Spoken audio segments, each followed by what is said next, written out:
Hey everyone, and welcome back to the Rich Habits Podcast, a top 10 business podcast on Spotify, brought to you by Public.com. By the end of this episode, you'll understand the real math behind leasing versus buying a car, and you'll know exactly which option makes sense for your financial situation. My name is Austin Hankwitz, and I'm joined by my co-host, Robert Croak. Robert is a seasoned entrepreneur with lifetime revenues of over $300 million, and I'm a multimillionaire in my late 20s with a background in finance and economics. As the show name might suggest, every episode we talk about rich habits as they relate to business, finance, and mindset. So, Robert, what are we going to be talking about in today's episode? In this week's episode of the Rich Habits Podcast, we're tackling one of the biggest financial decisions most people make every few years. Should you lease or buy your next car? And we're not going to give you the generic answer you've heard a million times. We're going to break down the actual math, expose the hidden costs most people miss, and show you exactly how to make the right decision for your situation. Car prices are insanely high. I mean, the average new car has skyrocketed to over 50-something thousand dollars.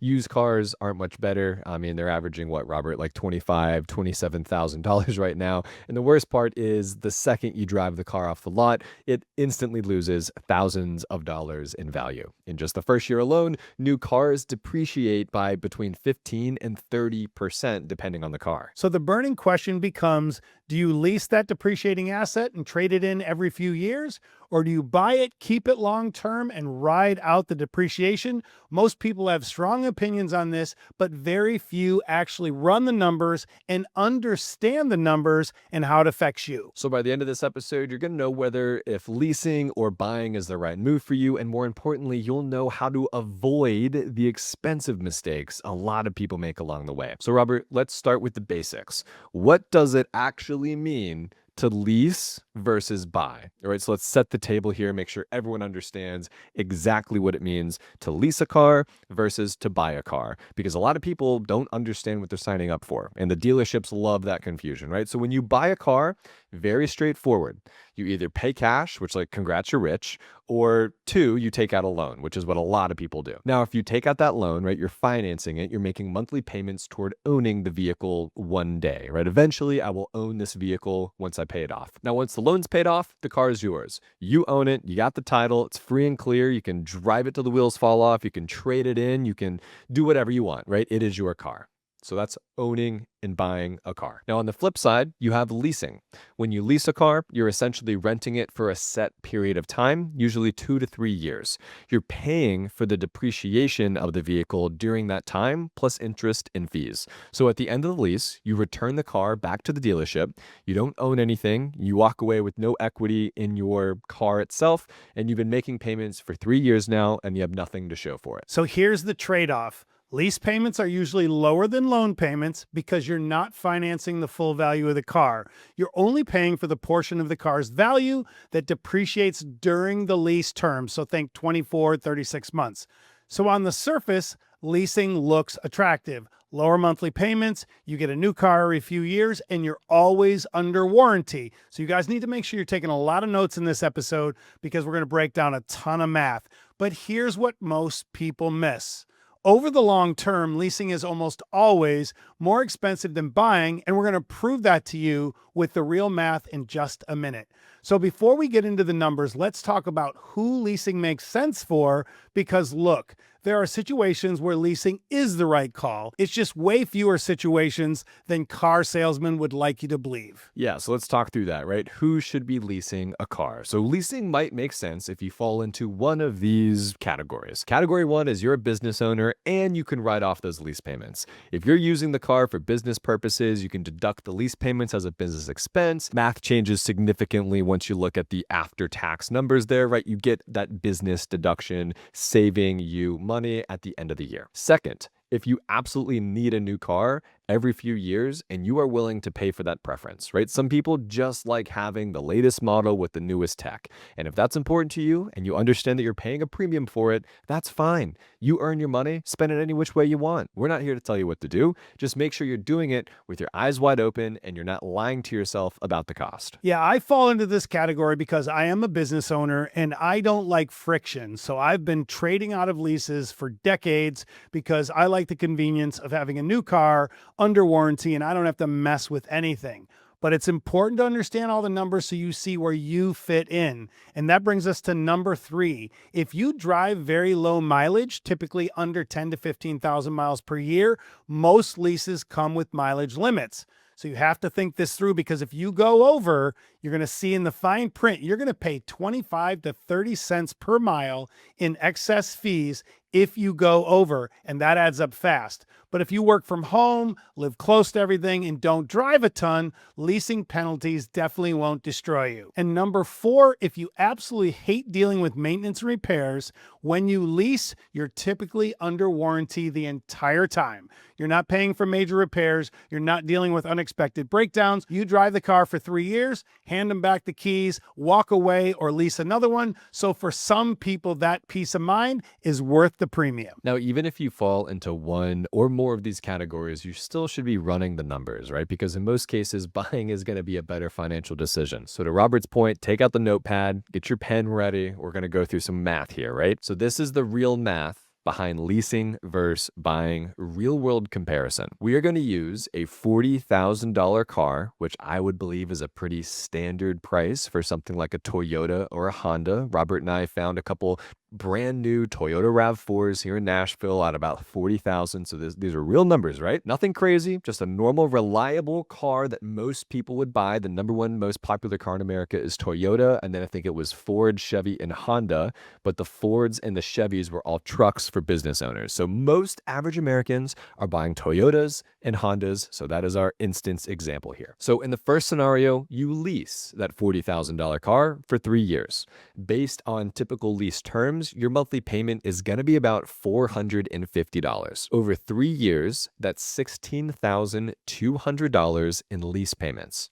At the end of those 3 years, you return the car, you don't own anything, you don't have any equity, and now you need another car. So you lease again. Another 3 years go by, another $16,200, and now you've got 6 years, $32,400 on lease payments, and you still don't own a car, and you still are making these monthly payments. So that's leasing. Scenario 2 is, let's say you buy that same $40,000 car, but you do it with a loan. Things are different, right? So the first difference here is the down payment of $4,000 in our situation. 10% down on a car loan is pretty average or normal, so just be prepared for that. You gotta have that money there. So you put $4,000 down, and the other $36,000 is financed at, let's say, a 6 or 7% interest rate over 5 years.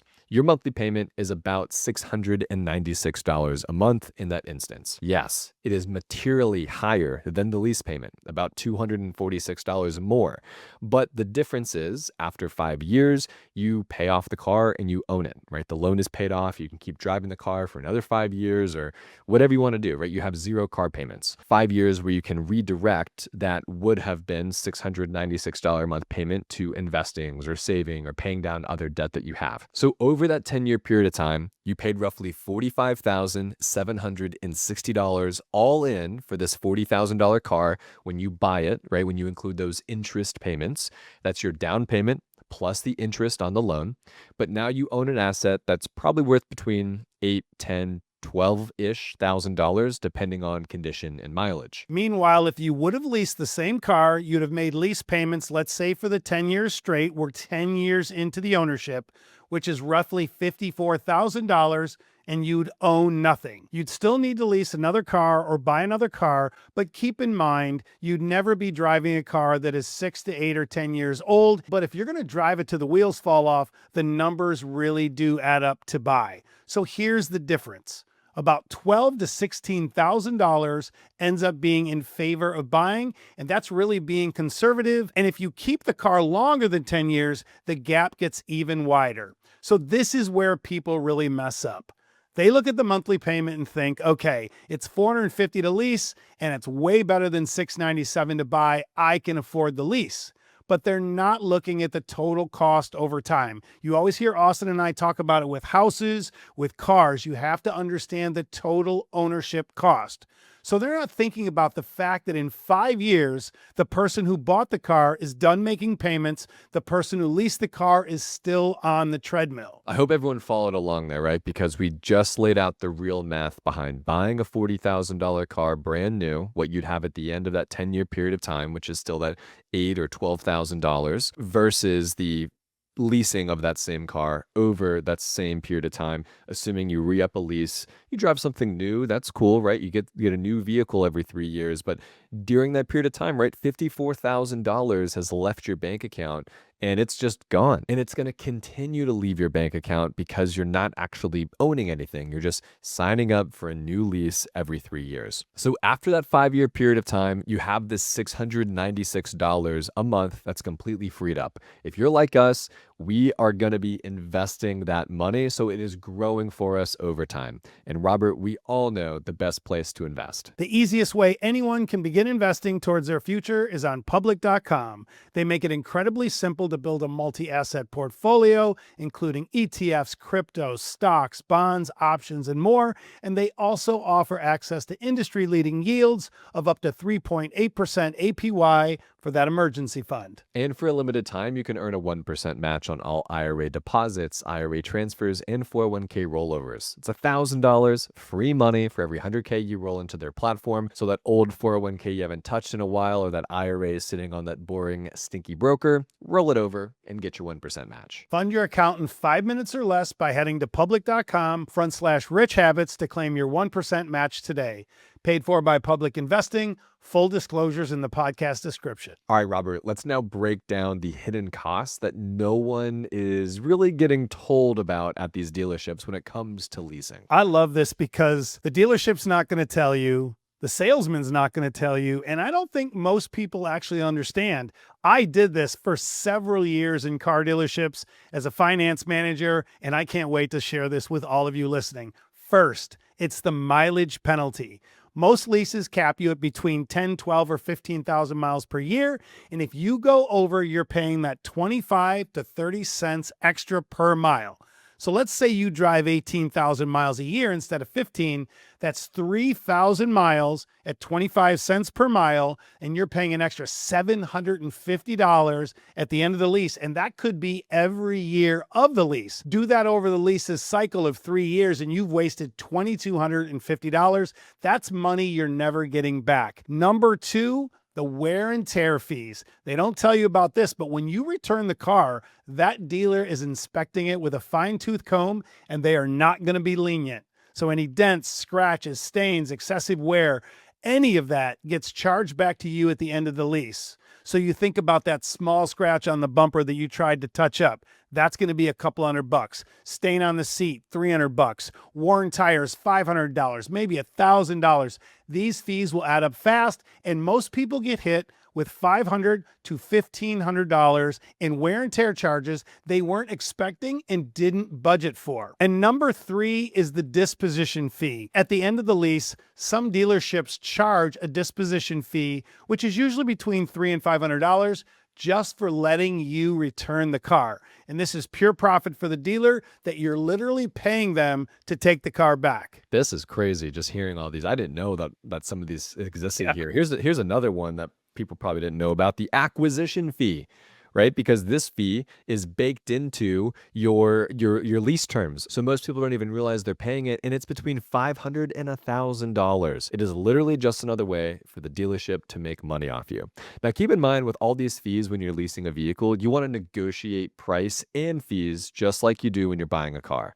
You need to negotiate down the best deal you can get, which then plays in your favor to get a better monthly payment on the lease. And now, Robert, it's so important to talk about the biggest hidden cost of all of them, which is you're always making a car payment. When you lease, you never escape a payment. You're on a treadmill, right? You're a hamster on a wheel, just always making a car payment. Every 2 or 3 years, you're signing a new lease and you're just starting the cycle over. There's never a point where you are payment free. When you buy, yes, there's higher payments during that loan term, but once it's paid off, you are done. And those payment-free years are where you actually build wealth. That's when you take that $696 a month, you deposit it on public.com, and you invest it into VOO or QQQ or VTI or whatever other ETF tickles your fancy. That's when you use it perhaps to even pay off other debt. That's when you actually can get ahead when it comes to building wealth, is finding the margin in your budget and investing it for your future. So let's get into the smart middle ground of buying used. You've heard me say this for years and years. If you want a new car and you're going to trade out all the time, lease. But if you're going to get something and you're going to buy it used and drive it till the wheels fall off, and we're going to break that down for you. If you buy a 3-year-old car instead of a new one, someone else has already eaten the worst depreciation in the car's lifetime. So that $40,000 car is now worth $26,000 to $28,000. So you're essentially getting that same car for a fraction of the price, same features, same reliability, just 3 years old. And many times there will still be partial warranty left on this car, but you're not paying top dollar for it. So let's break down the numbers. If you finance a car at $26,000 instead of a car at $40,000, your monthly payment is going to be way lower. So you're taking $480 a month versus $696 per month for the new car, and you still own it at the end. That is why we believe if you're going to keep a car and drive it till the wheels fall off, buy it a couple years old, save all that depreciation. You avoid the massive depreciation hit by a new car. You've heard it for decades, probably from your parents and your grandparents. Once you drive it off the lot, it's worth a lot less, and you get a reliable vehicle by buying used that still has some of that warranty left, and your total cost of ownership is way lower than either leasing or buying new. So keep that in mind. So if you're trying to build wealth, buying a quality car and driving it for 10 years is one of the smartest financial moves you can make. That is why smart people that are building wealth actually do this. They don't lease new cars every 3 years unless maybe they're a doctor or a lawyer or someone that is, important in stature and they have to have a new car to impress people. They buy reliable used cars and they drive them forever. That's why if you drive through any super wealthy neighborhood and look in the driveways, yeah, you might see a Ferrari here and there, but most of the time you're going to see a used Honda or a Toyota or a BMW or a Lexus. You're not going to see the brand new shiny cars in the driveway because it's just not the right play. So now you're asking yourself, how do I know if I should be leasing or if I should be buying? So here's our framework for that. The first step to take is to honestly look at yourself in the mirror and ask about how long you plan to keep the car. If you're going to keep it for 7, 8, 9, 10 years or more, you should buy it. If you know for a fact that you're going to want to get a new car every 2 or 3 years, you should consider leasing. But you need to be honest with yourself about this, and the more honest you can be, the better. Now, step 2 is to calculate your true cost of ownership. You don't just look at that monthly payment, you need to add up the down payment, the monthly payments, the insurance, the maintenance, the fees, all of the things that go into owning a car, then divide it by the number of years you're keeping that car, because that is your real total annual cost of ownership. Run the numbers for both leasing and for buying and see which one actually costs less. Step 3, consider your mileage. If you drive a lot, more than 15,000 miles a year, leasing is going to hit you with penalties, so buying probably makes more sense. Step 4, think about your cash flow. If lower monthly payments are critical for your budget right now, leasing might give you the breathing room that you need, but understand you're paying for that flexibility long term. And step number 5, factor in your business situation. If you're self-employed or own a business, you can write off the car. Leasing might make sense from a tax perspective. Talk to your accountant to make sure. And here's one more thing. Don't let a car payment control your life. Whether you lease or buy, keep the payment reasonable. Just because you're approved for $1,000 a month shouldn't mean you should buy that. And a good rule of thumb is to spend no more than 10 to 15% of your gross income on the vehicle expenses. And these are all in expenses. So you have to look at payment, insurance, gas maintenance, everything, the total ownership cost.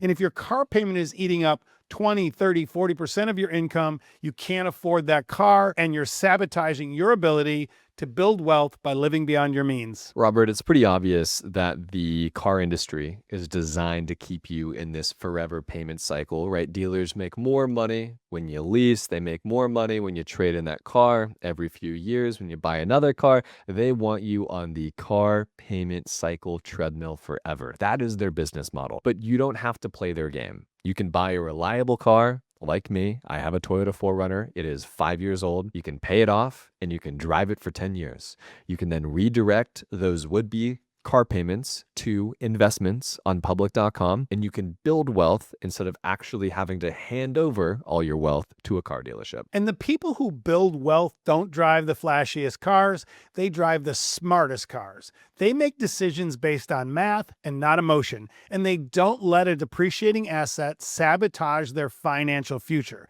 So be smart, run the numbers, make the decisions that's right for your situation, and don't let a car payment steal your financial freedom. What a fun episode, Robert. It's just so important that people actually run the numbers and they actually understand this stuff. And I genuinely like, who dreams about having a car payment for the rest of their life? Like I'm just the type of person that's like, I want to own it. It's mine. I can do whatever I want with it. I don't owe anyone anything on my stuff. I think once the faster people can come to terms with, sure, you have a lower lease payment in the short term, but you're always going to have a lease payment versus, okay, I have a larger monthly payment on buying, but I know in 5 years I won't have a payment at all. And I'll have 8, 10, 12, $14,000 of a, value in this asset. Like it's just so easy to connect the dots there, but people don't do it. Well, we say personal finance is personal. I always have a lease payment because I don't like friction. I'm a really busy guy,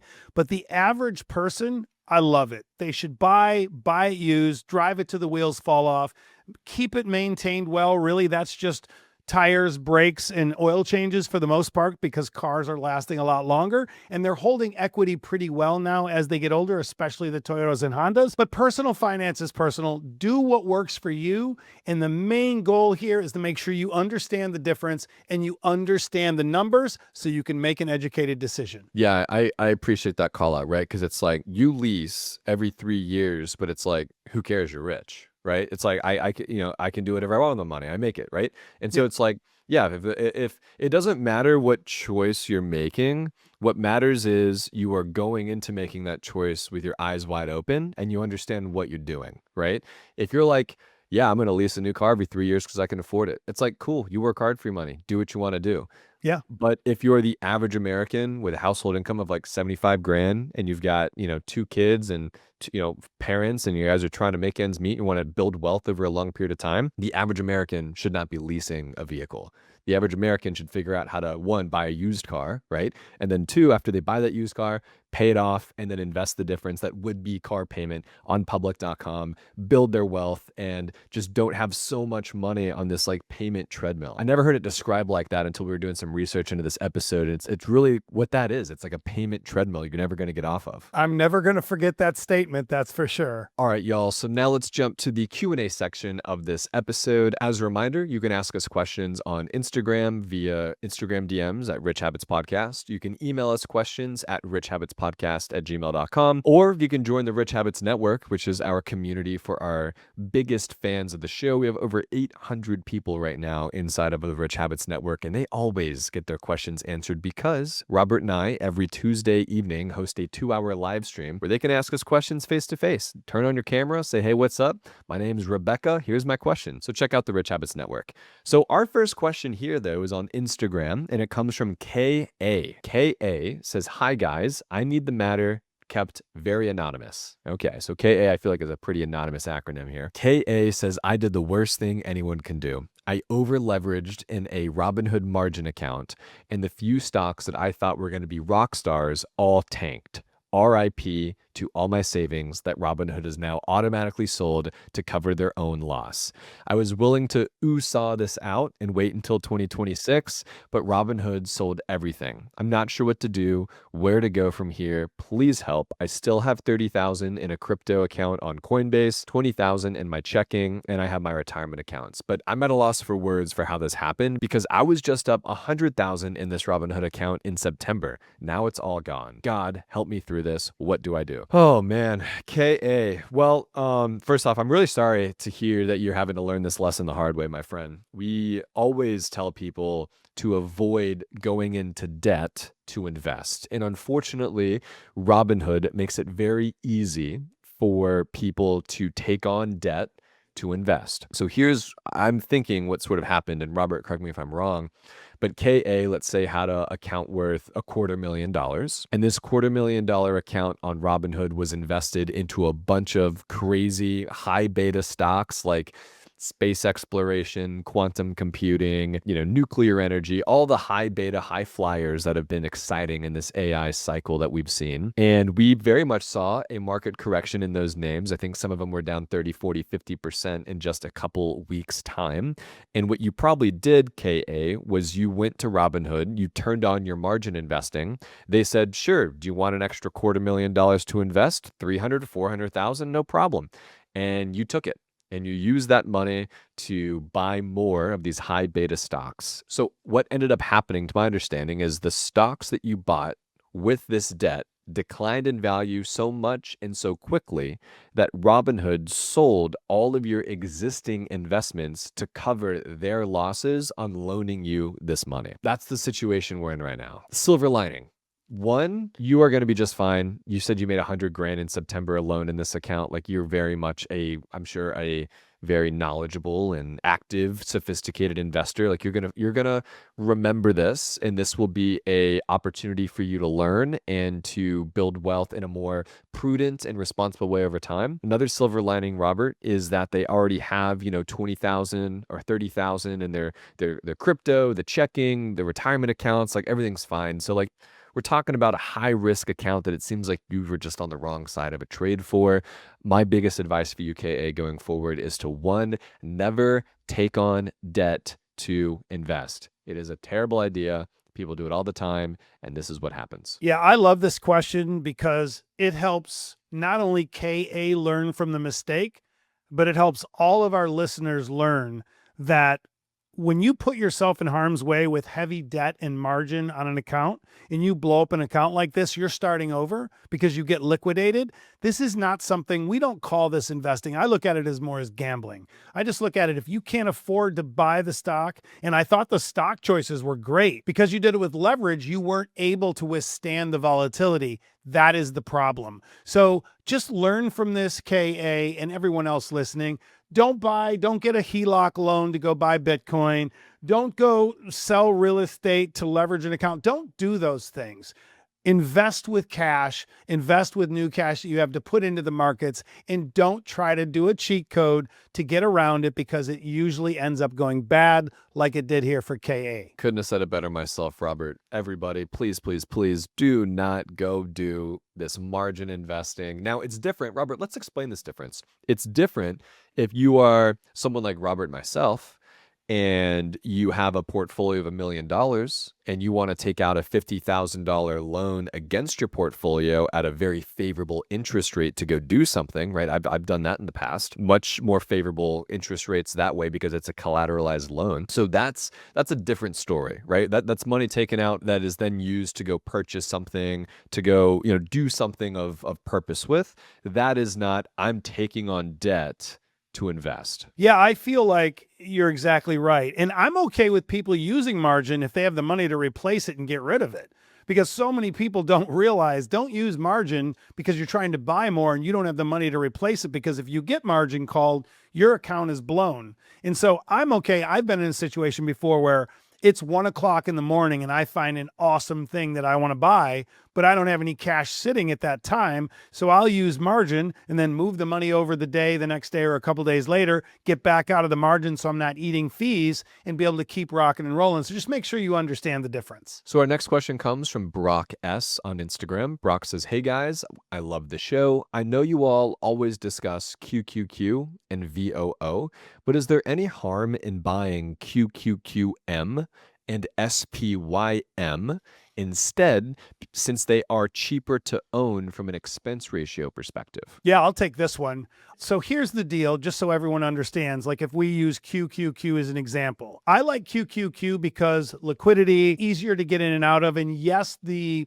expense ratio is a little higher, but if you're trading or you're moving any money and you're not a long-term holder of that money and it's just sitting there, then QQQ is great. QQQM is really good if you're a long-term holder of QQQ and you want to have this lower expense ratio, lower cost to operate, and you're just going to hold it forever and keep dollar cost averaging, then I agree there is no problem with using QQQM or SPYM if you're a long-term holder. So, Brock, this is a really cool question, right? Let's talk about VOO versus SPYM, because that is probably the one with like the most negligible difference here. So, VOO's expense ratio is 0.03%, where SPYM's expense ratio is 0.02%, right? So we're talking about 0.001% difference of an expense ratio, which means for every $1 million you have invested, it's about $100 more to use VOO than SPYM. So you're talking about $100, but that is just on that 1 year instance, right? Money compounds over time. Your $1 million will grow, which means the expense you pay will grow. So during a 1 year period of time, it's $100 difference, but over a 10-year period of time, it's actually about a $2,300 difference. Over a 20-year period of time, it balloons to a $12,000 difference. And over a 30-year period of time, it actually comes in at about a $50,000 difference between SPYM and VOO. But again, Robert, we're over here talking about a $50,000 difference, right, that you'd pay more if you held VOO over SPYM on a $35 million balance. So like, I guess what I'm saying is the expenses add up, assuming you have a massive portfolio of tens of millions of dollars. If you are like the average person, where you've got 750, 1.8, $2.6 million in your retirement accounts, and a good chunk of that is in VOO, congrats, like you're doing the right thing, right? And it's not going to materially impact or be we're talking about $100 here or there. It's not something that is like crazy if you're doing one thing or another. So you said, is there any harm in buying QQQM and SPYM instead of QQQ and VOO? No, there's no harm in doing it. You'll save a couple dollars a year in the expense ratio. So good question, Brock. It is a great question. Got to give a shout out to Blossom. You guys have heard us beat the drum on this one all year long, but if you haven't already considered checking out Blossom Social Network, you really got to go give it a try. We know a ton of our Rich Habits podcast listeners made it out to their tour earlier this fall, and they said that they had a lot of fun. It's really cool how they're bringing and connecting investors together from all across the country. Yeah, I've heard people call it the Facebook for investors, and that's exactly the way to think about it. We're enjoying spending so much time on the platform, and they do a really good job. We're on Blossom because the community is different, right? People actually share their strategies, their wins, their lessons. It's open, it's supportive, it's transparent. Exactly. You can follow us, see our real holdings, even track when we add a position. It's like learning by seeing from real portfolios, not random opinions. So if you're serious about building wealth or just want to surround yourself with investors who think long-term, be sure to join Blossom. It's completely free. It's very fun. We're both on there. There's a link in the show notes below. Our final question comes from Sean on Instagram. Sean says, my name's Sean, turning 25 next month, and I make $75,000 a year. And in the next couple months, I'll get a promotion for $120,000 a year. I have $19,000 of student loan debt, and I bought a new car that I definitely thought more with my heart than my head on when I was buying it. The loan is $36,000 left to pay on it, and I pay about $900 a month between the car payment and the insurance. My parents said they want to help me out and cut me down to $600 a month. I know this isn't the smart way to go about things because I shouldn't be wasting money on a new car, even if I use it a lot, but I really don't want to burden my parents either. I've shopped the car around. It seems like I'd be lucky to get 30 or maybe 31,000 for it. Do I sell it at a loss? Do I trade it in? Do I keep it? What do you guys think about my situation? I've got $12,000 in my brokerage account, and I just opened up my Roth IRA and deposited $1,000 into that. Thank you for all you do. Well, we just talked about, cars in this episode, didn't we, Robert? We did. And I'll take this one. I'll start this one. I think you should ride it out. Given the fact that you're going to be making more money and substantially more money, I think you should ride it out because negative equity stinks. And I don't want to see you go $6,000 in the hole on this car. You obviously enjoy the vehicle. You're going to be making more money. It fits within your debt to income ratio. So I think you're fine. And as soon as you pivot over to this higher rate in the next month or so, I would then take your parents off the hook unless they're really rich. If they're really rich and they want to help you, then so be it. Let them help you. Good for you. But otherwise, take them off the hook, pay the payment, forget about it. Don't stress about it because you can always make more money. And I would hate to see you go backwards by trading it into another car and eating that $5,000, $6,000, $7,000 in negative equity. Yeah, Sean, you are 25 years old. You don't need your parents paying your car for you. You're going to make $120K a year here. Even if you didn't, right? Your $900 payment like isn't that crazy. It's up there, but it's not insane. You know, you're taking home $4,200, $4,500, $4,700 a month, I guess, depending on, you know, what's going on with your taxes and contributions and retirement and healthcare and stuff. $900 of $4,500, like you can still pay your rent. You can buy groceries. Like I think it fits into your general budget here. It's definitely on the high end, you know, 20% or so, but it's not crazy. And then after you get this promotion of $120K, like, dude, you got that all day long. $7,500 a month is what you'll be taking home, something like that, right? $900, like